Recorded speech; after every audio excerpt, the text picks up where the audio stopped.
90 हनुमान का सीत को धैर्य बांधना। हनुमान का सीत को धैर्य बांधना।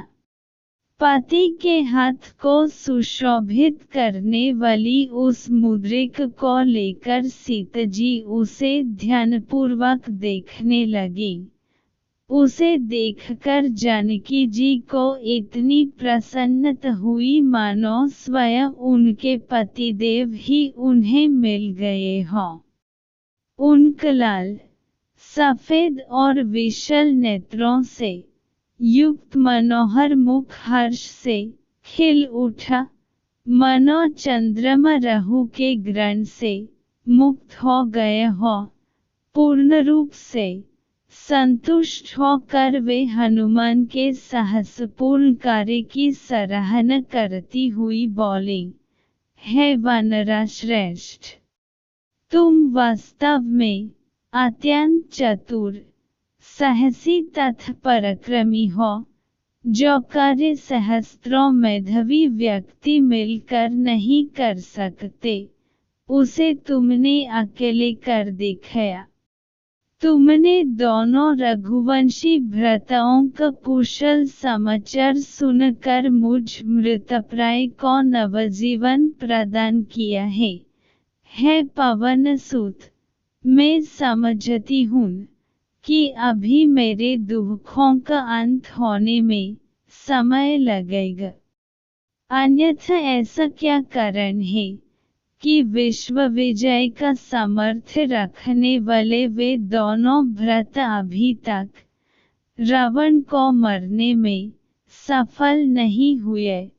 कहीं ऐसा तो नहीं है कि दूर रहने के कारण राघवेंद्र का मेरे प्रति प्रेम कम हो गया हो?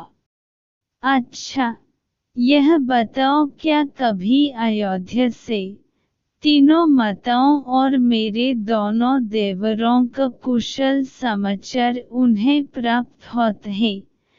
क्या तेजस्वी भरत रावण का नाश करके मुझे छुड़ने के लिए अयोध्या से सेना भेजेंगे?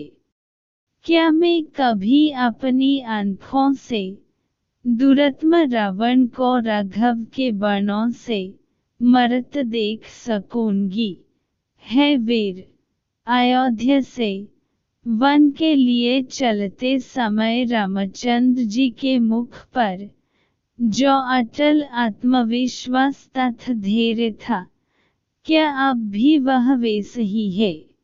सीता के इन प्रश्नों को सुनकर हनुमान बोले, हे देवी, जब रघुनाथ जी को आपकी दशा की सूचना मुझसे प्राप्त होगी, तब वे बिना समय नष्ट किए वानरों और राक्षसों की विशाल सेना को लेकर लंकापति रावण पर आक्रमण करके उसकी इस स्वर्णपुरी को धूल में मिला देंगे और आपको इस बंधन से मुक्त करके ले जाएंगे।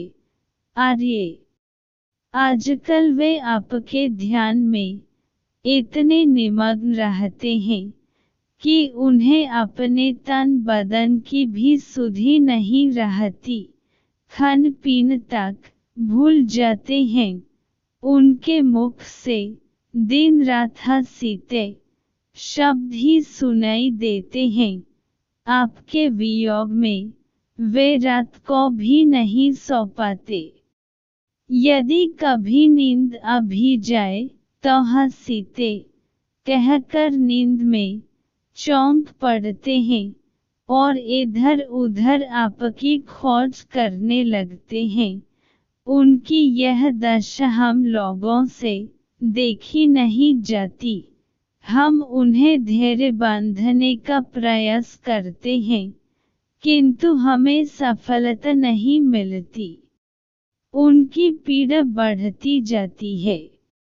अपने प्राणनाथ की दशा का यह करुण वर्णन सुनकर जानकी के नेत्रों से अविरल अश्रुधारा बह चली। वे बोली, हनुमान, तुमने जो यह कहा है कि वे मेरे अतिरिक्त किसी अन्य का ध्यान नहीं करते। इससे तो मेरे स्त्री हृदय को अपार शांति प्राप्त हुई है, किंतु मेरे वियोग में तुमने उनकी जिस करुण दशा का चित्रण किया है, वह मुझे विषमिश्रित अमृत के समान लगा है, और उससे मेरे हृदय को प्राणांतक पीड़ा पहुंची है। वानर शिरोमणि, देव के विधान को रोकना प्राणियों के वश की बात नहीं है।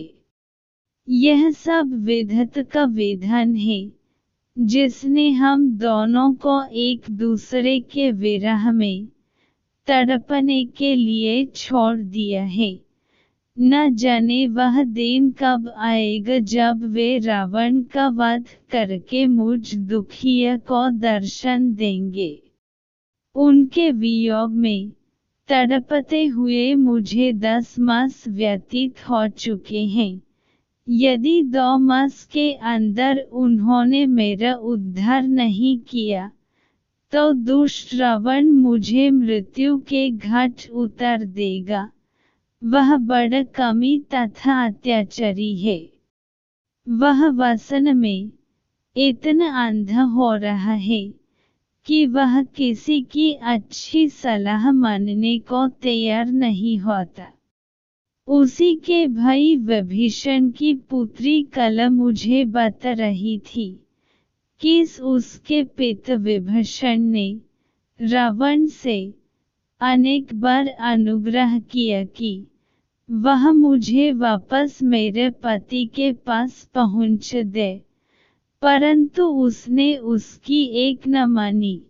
वह अब भी अपनी हठ पर अड़ा हुआ है। मुझे अब केवल राघव के पराक्रम पर ही विश्वास है, जिन्होंने अकेले ही खरदूषण को उनके 14 सहस्त्र युद्धकुशल सैनियों सहित मार डाला था।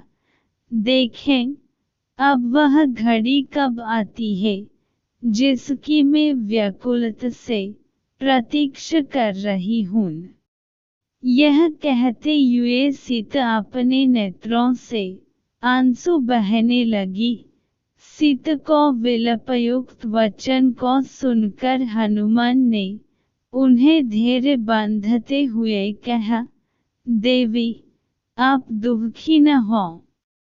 मैं आपको विश्वास दिलाता हूँ कि मेरे पहुँचते ही प्रभु वानर सेना सहित लंका पर आक्रमण करके दुष्ट रावण का वध कर आपको मुक्त कर देंगे। मुझे तो यह लंकापति कोई असाधारण बलवान दिखाई नहीं देता। यदि आप आज्ञा दें, तो मैं अभी इसी समय आपको अपनी पीठ पर बिठाकर लंका के परकोटे को फांद कर विशाल सागर को लांघता हुआ श्री रामचंद्र जी के पास पहुँच दूँ। मैं चाहूँ तो इस संपूर्ण लंकापुरी को रावण तथा राक्षसों सहित उठकर राघव के चरणों में ले जाकर पटक दूँ। इनमें से किसी भी राक्षस में इतनी सामर्थ्य नहीं है कि वह मेरे मार्ग में बाधा बनकर खड़ा हो सके।